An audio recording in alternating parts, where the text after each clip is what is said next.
The battlefield was a chaotic swirl of smoke, fire, and the deafening hum of plasma bolts. The planet, Vrex 9, a harsh, rocky world, had become the site of an intense conflict between the United Galactic Alliance forces and the Drakri, a ruthless alien race bent on domination. Among the Alliance forces was a mixed platoon of alien marines, representing several species united against a common threat.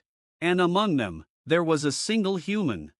Sergeant Leo Kane, the Deathworlder from Earth, was the only human in the platoon. He had earned their respect early in the campaign for his tenacity and unyielding will, qualities that alien soldiers often found both admirable and terrifying. Earth, classified as a death world by the Galactic Council, was known for its unforgiving environments and dangerous wildlife, and humans were regarded as resilient, almost reckless beings. Today, however, the alien marines would see just how deep that resilience ran.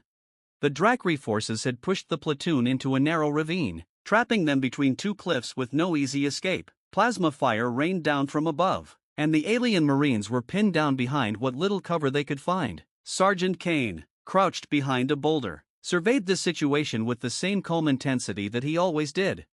"We're getting slaughtered here," yelled Vela, an Azirian with emerald green scales that shimmered with anxiety. "We need to fall back." Kane glanced at her, his expression unreadable behind the dark visor of his helmet. "We don't have time for a retreat. Reinforcements are still hours away, and if we lose this position, we lose the whole sector." Vela's slitted eyes narrowed, her fear evident. "Then what do we do? The Drakri have us pinned." Kane didn't answer right away. Instead, he peeked out from behind the boulder, watching as the Drakri advanced from both sides, their massive, armored forms cutting through the smoke. Their guttural war cries echoed through the ravine as they pushed closer, weapons glowing with deadly energy. Kane's mind worked quickly. "We need to draw their fire, create a distraction so the rest of you can reposition and flank them." Vela stared at him in disbelief. "That's suicide. You'd never survive." Kane gave her a tight smile. "I didn't say it was a good plan."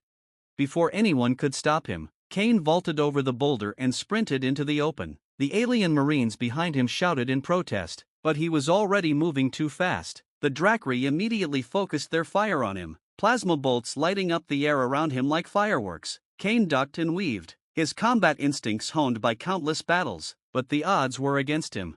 A bolt of plasma struck him square in the left arm. The searing pain was immediate, but Kane didn't scream. He didn't stop. The force of the blast severed his arm just below the shoulder, the heat instantly cauterizing the wound. He stumbled, momentarily disoriented, but he kept going, pushing through the shock as if nothing had happened. The alien marines watched in stunned silence as the human, the Deathworlder, continued to charge forward, bloodied but unbroken. Kane fired his rifle one-handed, picking off several Drakri soldiers with deadly accuracy. His movements were slower now, more labored, but he refused to go down. He pressed on, even as his vision blurred and the pain threatened to overwhelm him. "By the stars," Vela whispered, watching the impossible scene unfold before her. "He's still fighting." To the Drakri, it was as if they were facing a force of nature. Humans were known for their toughness, but this was beyond anything they had ever seen. Their confusion gave the alien marines the opening they needed. "Now! Move now!" shouted Vela, snapping out of her shock. The rest of the platoon followed her lead, spreading out and flanking the Drakri as Kane continued his relentless assault. Plasma fire ripped through the enemy ranks, and the tide of battle shifted in the Alliance's favor. But Kane wasn't finished. Even as the Drakri fell back, he pressed forward, determined to drive them out completely. With his remaining hand, he lobbed a grenade into a cluster of the retreating enemy soldiers. The explosion rocked the ravine, sending debris flying in all directions. By the time the smoke cleared, the Drakri forces were in full retreat, their morale shattered. Kane, covered in blood and dust, finally collapsed to one knee, exhaustion washing over him. His breath came in ragged gasps, but his grip on his rifle never loosened. He stared after the retreating Drakri, his mind sharp despite the pain coursing through his body. The alien marines rushed to his side, their eyes wide with awe and disbelief. "Kane," Vela said quietly, her voice filled with a mix of admiration and concern, You lost your arm." He looked down at the cauterized stump, grimacing slightly. "Yeah, it happens." The other Marines exchanged glances. To them, the loss of a limb in combat would have been a death sentence. A crippling injury that meant the end of the fight. But not for Kane, not for the Deathworlder who had fought on as if nothing had happened. How did you keep going? One of the Marines asked, still in shock. Kane gave them a tired smile, his eyes glinting with a fierce determination. We don't stop, not until the job's done. The alien Marines were silent, their respect for the human now bordering on reverence. They had known humans were tough, everyone in the galaxy did, but this was something else entirely. Kane had fought through pain that would have killed any other species, through a wound that should have left him incapacitated, and yet, he had pressed on, driven by a will that was as unbreakable as the very ground they stood on. We'll get you to the med bay, Vela said, her voice softening. You've earned a rest. Kane shook his head, forcing himself to stand despite the agony in his body. No time for that, we've got a planet to take. The alien Marines watched in awe as the human, battered and bloodied, shouldered his rifle and prepared to march forward once again. In that moment, they understood why humans were called Deathworlders. It wasn't just their ability to survive in hostile environments. It wasn't just their physical toughness or their endurance. It was their unyielding spirit, their refusal to quit, no matter the cost. And as the platoon moved forward, led by the man who had fought on after losing a limb, they knew one thing for certain. The galaxy would never forget the day they saw a Deathworlder keep fighting. The harsh winds of Vrex 9 swept across the battlefield, stirring the dust and debris left in the wake of the retreating Drakri forces. The alien Marines, still grappling with what they had witnessed, continued advancing, each step more confident now that their enemies had been pushed back, but their eyes kept returning to Sergeant Leo Kane, the human who had just defied death in a way none of them had ever seen. Kane moved with the platoon, his left arm now gone, but his right hand still gripping his rifle as though nothing had changed. Every step he took was a testament to his willpower. Blood loss, shock, and pain were things any other being would have surrendered to, but Kane wasn't just any being, he was human, he was a Deathworlder. Sergeant Kane, Vela called, rushing to his side as the platoon regrouped behind the temporary cover of a rock formation. Her scaled face was etched with concern, but beneath that, there was an unmistakable admiration. You need medical attention, you can't keep pushing like this. Kane glanced at her, the exhaustion in his eyes evident but not overpowering. I'm fine, he said through gritted teeth, though the way his body swayed slightly betrayed the effort it was taking him to stay upright. We've still got Drakri scouts ahead, the battle isn't over. Vela frowned, looking at the other Marines for backup, but they were equally in awe of their human comrade. It wasn't just his refusal to back down, it was the raw defiance of everything they thought they knew about combat. Aliens across the galaxy were trained for resilience, for discipline, but Kane seemed to be fueled by something primal, something unteachable. You fought after losing a limb, said Cortal, a towering Xorian with broad shoulders and tusks curving out of his lower jaw. His deep, gravelly voice resonated with a mixture of respect and disbelief. Most of us would have been taken off the field. You fought harder.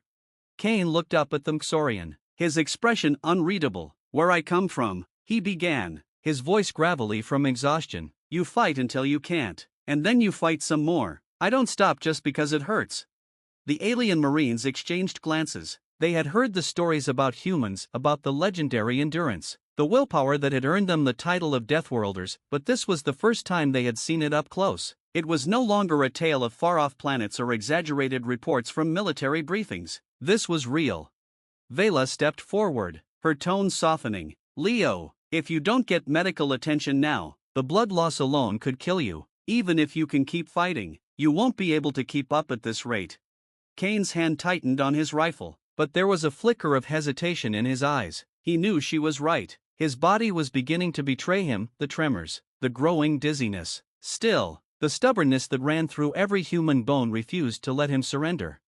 A new voice cut through the conversation, deep and commanding. She's right, Sergeant. The entire platoon turned to see Captain Nearest Talon, their commanding officer, approaching with a squad of reinforcements. The captain was a tall, feline-like Asari, her silver-furred body moving with a predatory grace, her eyes, sharp and intelligent, locked onto Kane as she assessed the situation. You've done more than enough, Captain Talon said, her voice firm but respectful. We'll hold the line from here. You need to get back to base and get that wound treated. For a moment, Kane looked like he might argue, but then the weight of the situation pressed down on him. He was pushing the limits of his body, and he knew it. Slowly, he nodded, though the frustration in his eyes was clear. "I'll head back once the line is secure," Kane said, his voice low, "but I'm not leaving my squad until I know they're safe." Captain Talon studied him for a moment, then nodded in understanding. "Fair enough, but don't push it too far, Sergeant. You've already proven more than any of us could have expected." With the captain's reinforcements securing the perimeter, Kane finally allowed himself a brief moment of rest. He sat down against a boulder, his chest heaving with exhaustion, the pain from his severed arm now a dull throb. He could feel the adrenaline beginning to wear off, replaced by a bone-deep weariness. Vela knelt beside him, her gaze softening as she examined the wound. "You're one hell of a soldier, Leo," she said quietly. "I've never seen anything like what you did out there." Kane chuckled, though it was more of a tired exhale. "Humans are tougher than we look." "That's an understatement," Vela muttered. She reached into her pack and pulled out a medkit, carefully applying a stabilizer patch to the stump where his arm had been. "This should help until we can get you to the field medics." Kane nodded in thanks, his eyes half-lidded with fatigue. "Appreciate it." As Vela worked, Cortal and the other Marines gathered around, their admiration for Kane clear. The battle had shown them a side of humanity they hadn't fully understood before. It wasn't just about survival, it was about defiance, about fighting on when every other species would have given up. The sound of distant gunfire snapped them back to the present. The battle was still raging farther down the ravine, and Captain Talon was already moving to coordinate the next phase of their attack. Kane could see the determination in the alien Marines' eyes as they prepared to push forward again. "I'll be back on my feet soon enough," Kane said, his voice still strong despite the weariness creeping into it. "You go take those bastards out." Vela hesitated, looking at him one last time before standing. "We'll finish this, you just make sure you get patched up." With that, the Marines moved out, their confidence renewed. Kane watched them go, his mind still racing even as his body screamed for rest. He had pushed himself further than he ever thought possible, but he knew this was far from the end. As the Marines disappeared into the smoke and chaos of battle, Kane leaned back against the rock, allowing himself a rare moment of reflection. This war, this fight, it wasn't just about winning, it was about proving something to the galaxy. Humanity wasn't just another species to be catalogued and underestimated. They were something more. They were the ones who fought on when others faltered. And the galaxy was starting to understand that. The battle still raged, but Sergeant Leo Kane would survive this day. He would fight again, stronger than before, because that was what it meant to be a Deathworlder. To fight on, no matter the cost. As the battle raged deeper into the ravine, the sky above Vrex 9 grew darker, the smog and debris from explosions blotting out the faint light of its distant sun. The alien Marines pressed forward, bolstered by the reinforcements under Captain Talon's command. Plasma fire lit the canyon walls, casting flickering shadows on the faces of the soldiers who advanced, each step bringing them closer to victory. But even as they pushed forward, the image of Sergeant Leo Kane, human, indomitable, lingered in their minds. Vela and Cortal led their squads with renewed purpose, their eyes scanning the battlefield for any remaining Drakri soldiers. The Drakri had been forced to retreat, their lines broken and morale shattered after the relentless assault led by Kane. Still, there were pockets of resistance, Drakri snipers and artillery teams that remained dug in, desperately trying to hold their ground. "On your left," Cortal shouted, his massive frame diving behind a cluster of rocks as a hail of plasma bolts rained down from an enemy position on the cliff above. Vela followed, taking cover beside him as the rest of the squad moved into defensive positions. "We need to take out those snipers," Vela growled, her voice tense. "They'll pin us down if we don't move quickly." Cortal nodded, his tusks twitching with frustration. "We'll need a diversion, or we'll be sitting ducks out here." Before Vela could respond, a familiar voice crackled through their calms. "I've got your diversion," came the unmistakable voice of Sergeant Kane. Vela's eyes widened. "Kane, what are you?" But before she could finish, a single figure emerged from the smoke and dust, running directly toward the cliffside. It was Kane, his body covered in dust and dried blood, his severed arm now hastily bandaged with a makeshift tourniquet. He held a plasma grenade in his remaining hand, his pace steady despite the toll his injuries had taken. "Kane, you're out of your mind," Vela shouted over the comms. "You need to fall back." But Kane didn't respond, he just kept running. The Drakri snipers, caught off guard by the sudden appearance of the human, opened fire, but their shots were erratic. Desperate, Kane zigzagged through the rocky terrain, moving faster than any of them expected. A plasma bolt grazed his side, but he barely flinched. His focus was absolute. Vela watched in disbelief as Kane reached the base of the cliff, tossing the grenade with precision into a cluster of Drakri snipers perched above. A moment later, the explosion rocked the cliffside, sending debris and bodies tumbling down in a cloud of smoke and fire. The enemy's suppressive fire stopped instantly. "Move in," Captain Talon's voice cut through the calms. The alien Marines surged forward, taking advantage of the chaos Kane had created. Within moments, they had reached the enemy's defensive line, cutting through the remaining Drakri soldiers with swift, lethal efficiency. As the dust began to settle and the last of the Drakri forces were neutralized, the alien Marines gathered near the base of the cliff. Vela sprinted toward Kane, who had collapsed against a rock, his breath coming in shallow gasps. He was alive, but barely. "Leo," Vela shouted, kneeling beside him, "what the hell were you thinking?" Kane gave a weak chuckle, wincing as he shifted against the rock. "I was thinking we needed those snipers gone."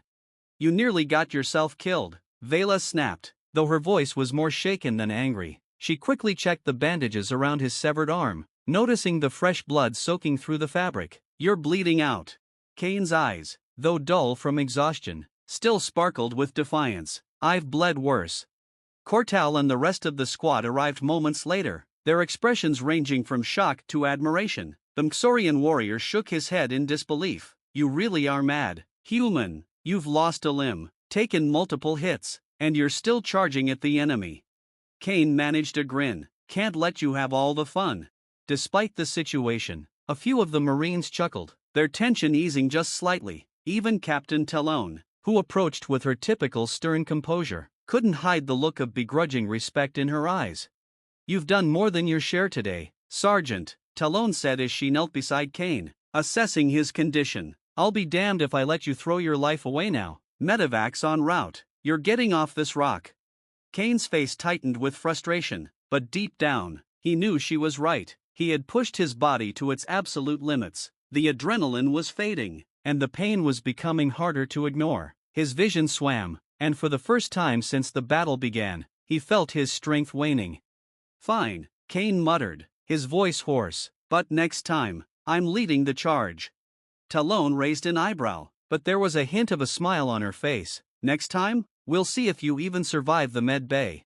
As they waited for the medevac to arrive, Vela remained at Kane's side, her expression softening now that the immediate danger had passed. She glanced at his bloodied, battered form, shaking her head in disbelief.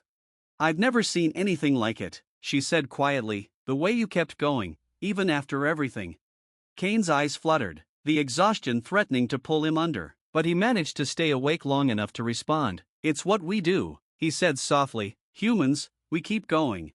The words hung in the air, simple yet profound. The alien Marines, who had fought beside him through the chaos and bloodshed, understood now what made humans so different, what made them Deathworlders. It wasn't just about physical strength or endurance, it was about something deeper, something primal.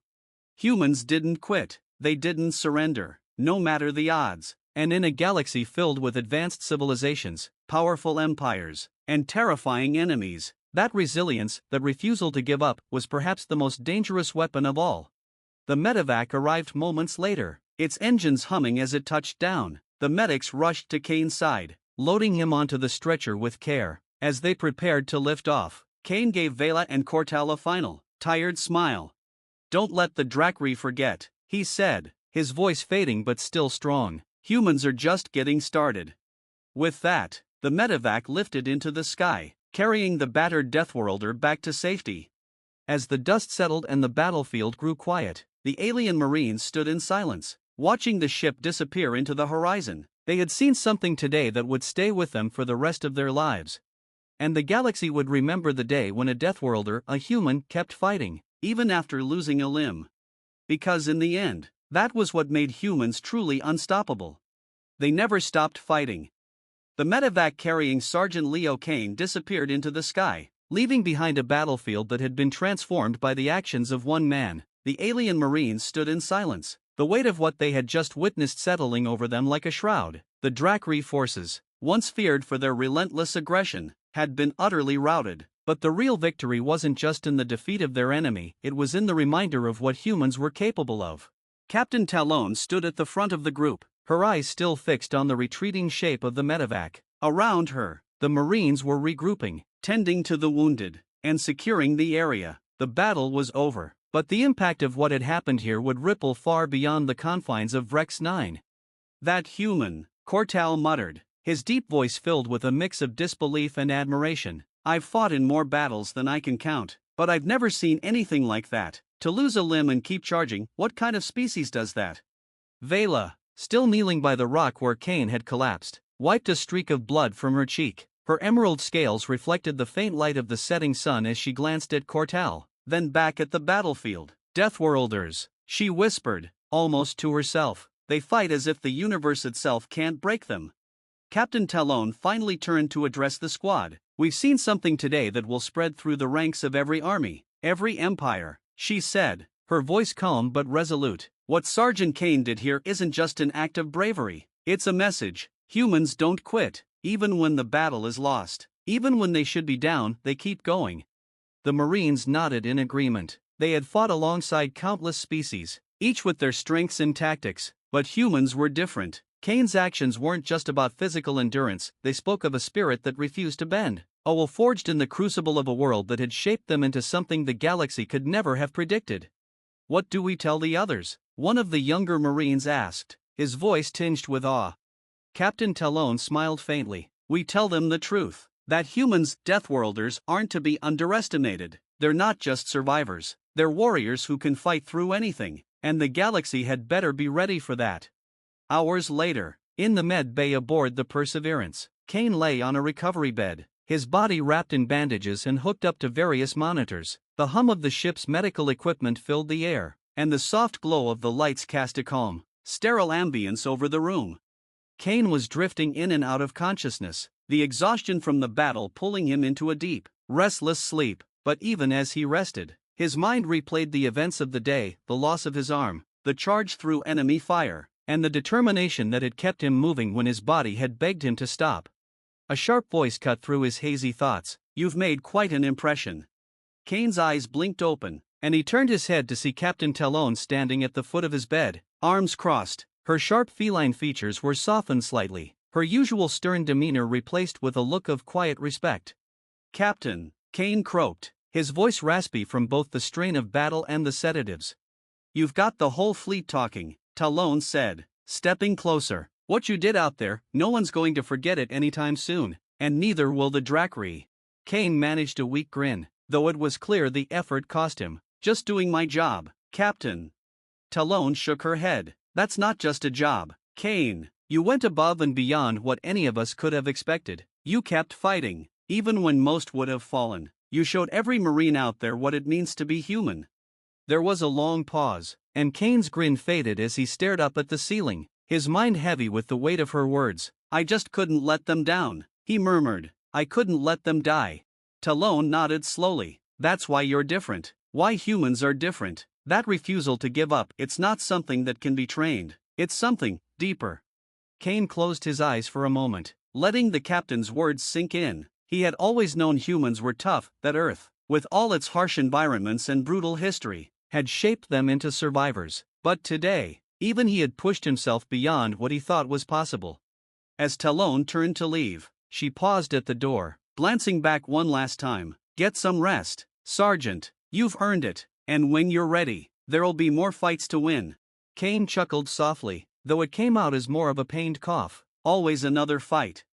Talon nodded, a ghost of a smile on her lips, before she disappeared through the door.